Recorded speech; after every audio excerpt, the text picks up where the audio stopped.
నమస్తే, welcome to Sakshi exclusive. Hi friends, చాలా జాగ్రత్తగా వినండి. మీ చుట్టూ మీరు పీలుస్తున్న గాలి విషంగా మారితే పరిస్థితి ఏంటి? ఈ పద్ధతిలోనే కళ్లకు కనిపించిన ఒక అదృశ్య రాక్షసుడు వందల వేల మంది ప్రాణాలను నిశ్శబ్దంగా మింగేస్తున్నాడు. కెనడా అడవుల్లో రాజుకున్న కార్చిచ్చు రేపిన బీభత్సం ఇప్పుడు సాధారణ వాతావరణ కాలుష్యం కాదు. ఇది గాలి రూపంలో తిరుగుతున్న ఒక మానవ మృగాల వేట. ప్రపంచవ్యాప్తంగా ఉన్న సైంటిస్టులు పరిశోధన చేసి తేల్చిన నిజాలు వింటే మీ వెన్నులో వణుకు పుడుతుంది. ట్రాఫిక్ వల్ల వచ్చే కాలుష్యం కంటే ఈ అడవుల పొగ అత్యంత ప్రమాదకరమైన విషపూరిత కెమికల్స్ కలిగి ఉందని పరిశోధనల్లో తేలింది. ఆ వివరాలంటే ఈ వీడియోలో మీకోసం. వీడియో అయితే ఎక్కడ స్కిప్ అవ్వకుండా చూడండి. రోడ్ల మీద తిరిగే వాహనాల సైలెన్సర్ల నుండి వచ్చే నల్లటి పొగ కంటే ఈ చెట్లు గాలి బూడిదవుతున్నప్పుడు వెలువడే సూక్ష్మ కణాలు నేరుగా మీ ఊపిరితిత్తుల లోపలి పొరల్లోకి చొచ్చుకుపోతాయి. అవి రక్తాన్ని గడ్డగట్టేలా చేస్తాయి.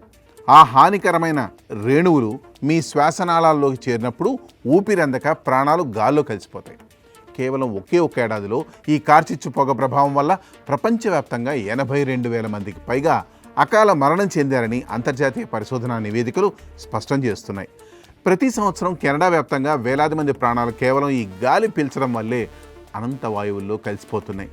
ఒక కన్న తల్లి తన కళ్ళ ముందే ఈ భయంకరమైన విషవాయువుల వల్ల శ్వాస తీసుకోలేక చనిపోయిన తన కన్న కొడుకును చూసి గుండె పగిలేలా ఏడ్చింది. ఆ తల్లడిల్లిన గుండె చెప్పిన చేదు నిజం ఏంటంటే ఈ వాతావరణం బయట తిరిగేందుకు ఏమాత్రం సురక్షితం కాదు. ఈ పొగధాటికి కెనడాలోని ప్రధాన నగరాలైన టొరంటో, మాంట్రియల్ వాతావరణం ప్రపంచంలోనే అత్యంత అధ్వాన్నమైన నరక కూపాలుగా మారిపోయాయి. ఆకాశమంతా పగటిపూటే చీకటి కమ్మేసినట్లు నల్లటి పొగ తెరలు అలుముకున్నాయి. అక్కడ నివసించే కోట్లాది మంది ప్రజలు ఇళ్ల తలుపులు మూసుకొని శ్వాస పీల్చడానికి భయపడుతూ ప్రాణాలు అరచేతిలో పెట్టుకొని బతుకుతున్నారు. పరిశోధకులు హెచ్చరిస్తున్న అత్యంత భయానక విషయం ఏమిటంటే శతాబ్దం ప్రారంభం నుండి ఇప్పటి వరకు చూసుకుంటే ఈ అడవుల అగ్ని ప్రమాదాల తీవ్రత, దానివల్ల వచ్చే కాలుష్యం దాదాపు 3 రెట్లు పెరిగింది.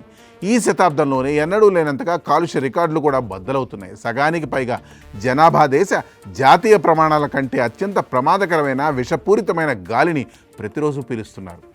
రక్షణ కోసం ఇళ్లలో ఎయిర్ ప్యూరిఫైయర్లు పెట్టినా, కిటికీలు శాశ్వతంగా బంధించినా సరే ఆ సూక్ష్మ విషకణాలు గోడల సందుల నుండి కూడా లోపలికి ప్రవేశిస్తున్నాయనే వార్త గుండెల్లో రైళ్లు పరిగెత్తిస్తోంది. గాలి అనేది ప్రాణం పోయడానికి కాదు, ప్రాణం తీయడానికి అన్నట్లు ప్రకృతి మన మీద పగబట్టింది. ఒకప్పుడు స్వచ్ఛమైన గాలిగా మారుపేరైన ఆ ప్రాంతాలన్నీ ఇప్పుడు నిశ్శబ్ద శ్మశానాలుగా మారే ప్రమాదం పొంచి ఉంది. గుండె జబ్బులున్న వాళ్ళు, చిన్నపిల్లలు ఆ గాలి పీలిస్తే క్షణాల్లో ఊపిరి ఆగిపోయే పరిస్థితి నెలకొంది. మన కళ్లకు కనిపించకుండా ఊపిరితిత్తులను ముక్కలు చేసే ఈ అదృశ్య హంతకం నుండి ఎలా మానవాళి తప్పించుకుంటుంది? ఈ ఘోరమైన పర్యావరణ విపత్తు మన భవిష్యత్తును ఏ తీరాలకు తీసుకెళ్తుందో ఊహిస్తేనే ఒళ్ళు జల్దరిస్తోంది. మీ ప్రాణాలు కాపాడుకోవడానికి అలర్ట్ అవ్వాల్సిన సమయం ఆసన్నమైంది.